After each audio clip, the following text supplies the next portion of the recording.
next minute we were back in the international arena. And this was the first game that you were going to experience. One of the biggest crowd ever to watch cricket anywhere in the world. Unbelievable. Unbelievable. Less than a week before this historic moment, all these players were going about their daily normal lives back home in South Africa until they got a call that said, "Pack your bags. You're flying to India." I was busy preparing to write my physiotherapy exams.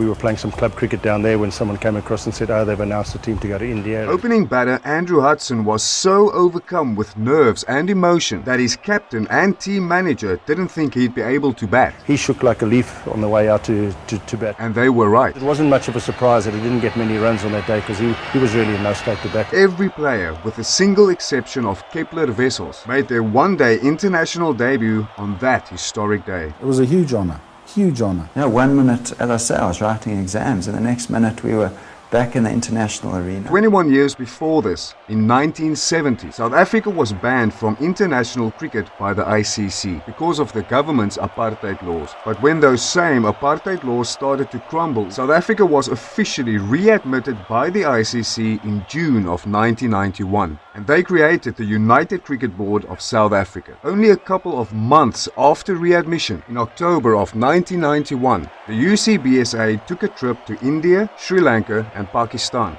to shake hands, get acquainted and just talk about the future of cricket. From our side, there was no talk about playing international cricket.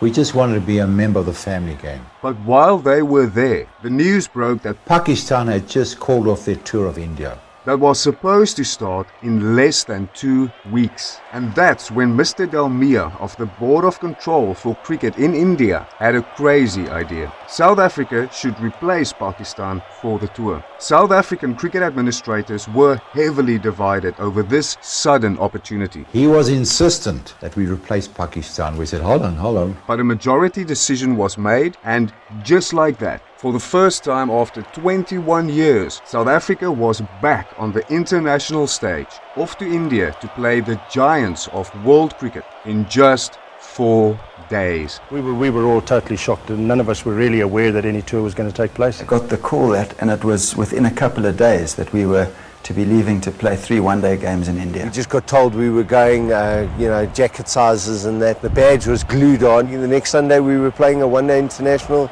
in front of 100,000 fans. The overwhelming reception they received once they stepped foot in India was captured by hundreds of journalists and reporters from all over the world. Just an unbelievable reception. I don't think the President of the US would get a reception like that. The support of the Indian folk for that first friendship tour was absolutely The astounding. streets were lined with people, the noise, the motorbikes, unbelievable. And on the 10th of November 1991, South Africa stepped out onto the field at the majestic Eden Gardens in Kolkata to play their first official ODI in 21 years in front of almost 100,000 rejoicing fans. And the reception was unbelievable. The noise, the firecrackers, You couldn't believe that now we'd gone into this environment, and this was the first game that you were going to experience. India and South Africa played 3 one-day matches, and India won the series 2-1. But the results were never important.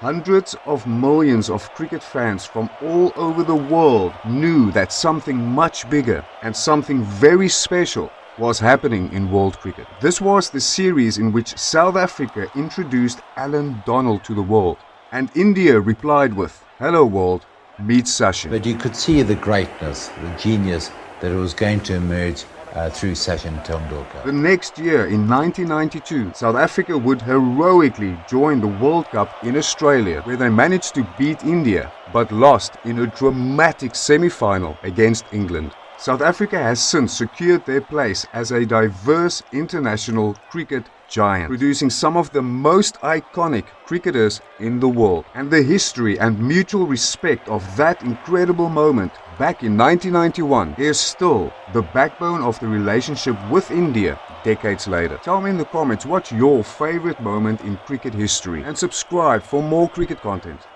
just like this.